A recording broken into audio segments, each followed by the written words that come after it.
I felt like I was crazy thinking my boyfriend is booby-trapping our apartment, but now after finding something that might prove it, I have no idea how to confront him. My boyfriend Alex, 29M, and I, 27F, have been together for 2 years and living together for less than 6 months. I would say that we have a fairly average relationship. We make each other really happy most of the time, but we do have our ups and downs. I am honestly so conflicted in writing this post because I feel a little insane even thinking about the possibility of him trying to hurt me intentionally. We've been fighting a lot lately because of our conflicting work schedules. I'm currently in my intern year of residency, doing a night float month, so I'm at work from 5 p.m. to 8 a.m. roughly. He works during the daytime, regular hours as a CS engineer, and we haven't spent a lot of quality time together in several weeks because of the lack of overlap. I'm basically going to work just as he's getting home, and vice versa. I have never had any issues with physical abuse from him. He has raised his voice at me on more than one occasion, but he's always apologized, and it's been during very stressful times in our lives. His dad passed away last year, and our dog was unalived in an accident on the street shortly thereafter. Recently though, things have been happening in our apartment that makes me feel a little crazy. I've been getting hurt a lot, and Alex keeps reprimanding me that I need to be more careful and not be so clumsy, but honestly it feels like it's not me, but that things are being done, moved, or placed on purpose.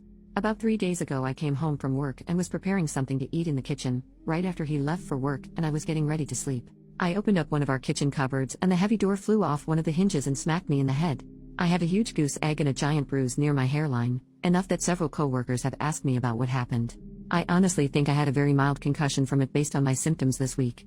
But the reason it really messed me up was because as I tried to put the door back together, I couldn't find the hinge or 3 screws anywhere afterward. They should have been on the floor or the counter or somewhere I could at least find some pieces of it, but they weren't. This morning when I got home from work and I was getting ready to go to bed, I opened up Alex's underwear drawer to get a pair of socks to wear to bed, and there were the screws, the hinge, and the screwdriver. Last week I got up in the middle of my sleep schedule to use the bathroom, and I slammed my shin into the edge of our bed. There was always enough room for me to shimmy by, but later on, when I looked at the bed and my leg, there were carpet marks like the bed had been shifted about 12 inches towards the wall, making my space much smaller. I honestly feel insane even thinking about bringing this up with him, but I don't know what to do. Top comments. Commenter, judging in my 10 years with a narcissistic psycho, you're not crazy. Start writing these incidents down, take pictures, etc. and keep it all logged somewhere he doesn't have access, your phone, in case it escalates. Having proof will mean a huge difference if you ever end up having to go to the cops.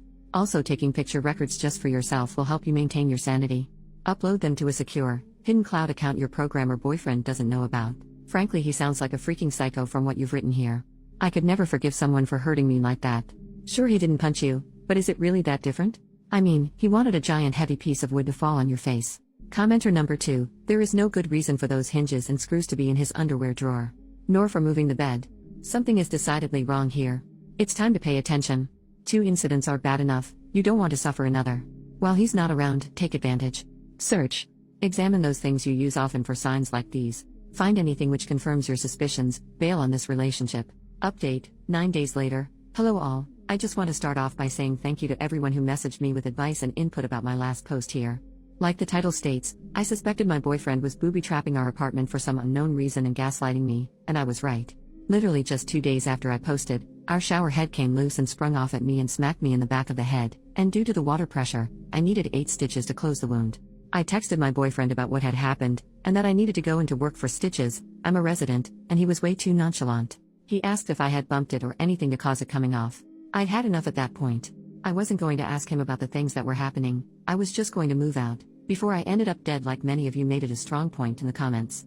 I made a plan that on Thursday I would have a friend come over as soon as Alex left the apartment to help me pack my things and leave. I was worried about any potential cameras he may have hidden after reading your comments, so I took someone's advice and flipped the breaker and turned off the power in our apartment.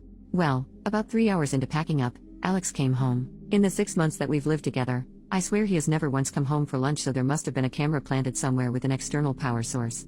He doesn't even pretend to waltz through the door, he bursts open and gets furious and asks what the hell we are doing. Not sad, not confused, straight up angry. That was the only sign I needed. All I said was I know about the cabinet, and the bed, and the dresser, you watching me, and my jewelry, and it's done. We're done. He responded with the standard "you're freaking insane, you're crazy, this is insane, etc. etc. At this point I am seriously thinking, am I going to end up on a Dateline NBC episode? I yelled to my friend in the next room that she needed to call the police to come supervise while we finished packing. Alex decided to take this moment to call the police and claim that I was insane and stealing things from our apartment. 2 officers rolled up within what seemed like only a minute and came straight upstairs. I explained that I was moving out, and there was abuse. I wasn't interested in pressing charges, but they needed to supervise and file a report for documentation. I ended up finishing packing and then spending nearly an hour down at the police station hashing everything out with the officer who arrived first. I took personal leave from work for the second half of last week, and tomorrow is my first day back. I'm staying with a friend right now until I move in with another resident near our hospital in about 2 weeks. Overall, I'm really relieved to be out of the situation, but I'm generally still pretty afraid of Alex and anything he might try to do in the future. Out of an abundance of caution, I took both my iPhone, iPad, and laptop to the Apple Store and had them do hard resets and wipes just in case he had planted anything, as he kind of specializes in that sort of field. I'm not sure how I should be feeling right now, but I'm just going to say that for anyone out there questioning whether your situation is abusive or not, go with your gut and trust your friends and family. I literally felt like I was going insane thinking he could have been doing all this.